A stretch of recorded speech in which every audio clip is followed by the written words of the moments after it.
Hi, this is Zen the Crypto Queen here to talk to you today about Bitcoin because I've had some requests to talk about Bitcoin, the Bitcoin halving, what does it mean, what does it do, etc., etc. So here we go. The Bitcoin halving is coming up in April. They roughly happen every 4 years. And what it does, it gives the power to drive the value of crypto higher. The first two, November of 2012, and the second one, which was July of 2016. What happens is there's a decline in mining rewards. So their income goes down and the competition goes up. And remember, there's 20 million total of Bitcoin at this current point. There's still 2 million to be mined. So this halving in April 2024 should show us what we'll get into historically. However, I don't know if there's going to be another halving before those 2 million are done. I'm not sure. I'll have to check into that. But historically, it means less income for miners, which leads to larger competition, so selling fewer Bitcoin on exchanges. And number two, it's scarcity. Therefore, it leads to a bull run because the perceived, can't even read my own writing here, the perceived value of the digital assets is on the rise. And that makes the expectation to go higher there. And it usually works that way. So if you take a look at the charts of Bitcoin going back 4 years, let's see, or longer, I should say.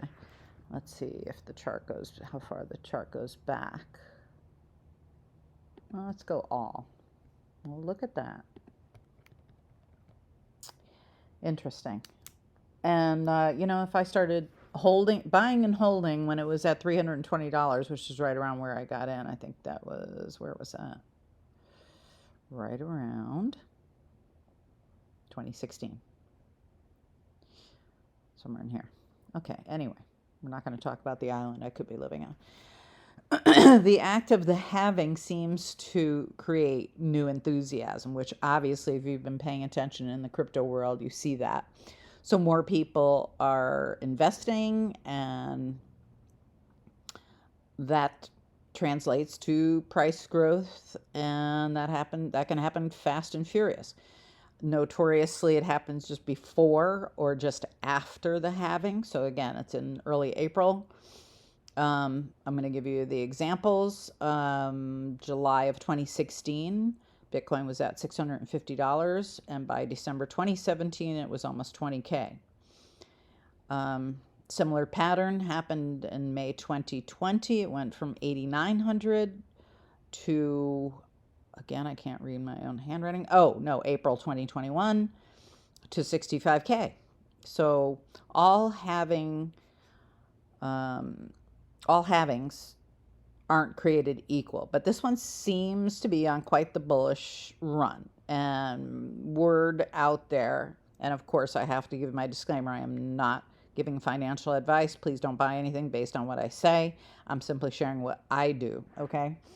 But this is quite bullish, and word on the street is, it's calling for up to 100 grand, and I've heard as far as 120 to 150. So also, keep in mind, cryptos are generally speaking unstable assets, i.e. they're risky. So, what I'm saying is speculative in nature, but also historical in nature. So, if you're going to be in crypto, I always suggest, and I haven't said it on the last several videos, and I'll say it now, is if you're not a risky investor, don't put more than 5% of your net worth in crypto, okay? If you're more on the risky side, 10, 15, max 20%. But don't ever take your whole portfolio and shove it in crypto just because it sounds good, okay? Please. All right, now,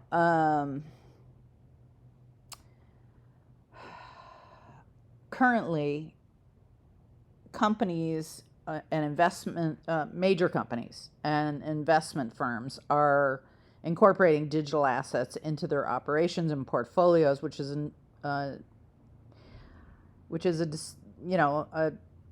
indicator that it's becoming more interesting to the general population, and that also means that the demand will go up, i.e., for example, BTC Bitcoin ETFs in the US. Historical price patterns and analysis indicators emerging suggest a spike in the price before or after this halving. Now, I gave you the backstory on the historical stuff. I'm giving you the current technical analysis on it. So does it look good that it's going to be on a bull run and go higher than its current, what is it, 69.6K today? Yes.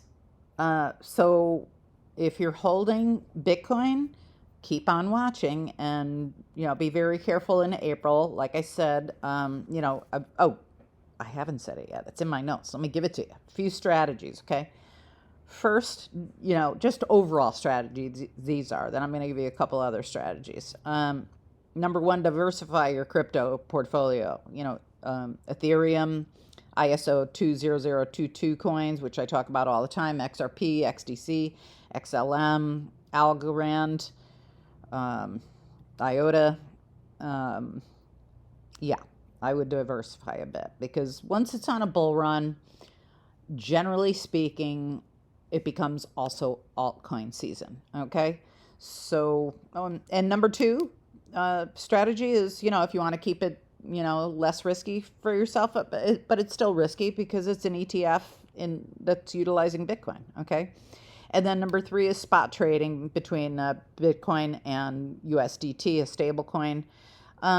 Usually preferable by hodlers and people who see very long-term potential with Bitcoin. So, that being said, number one thing to do is manage your risk. And I would avoid overexposure to any one single crypto. So, again, diversify into other coins.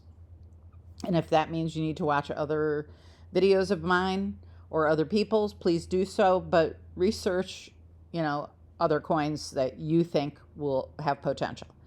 Some of the strategies for that is to buy very, very low, something like Shiba Inu, which, I own millions of, right?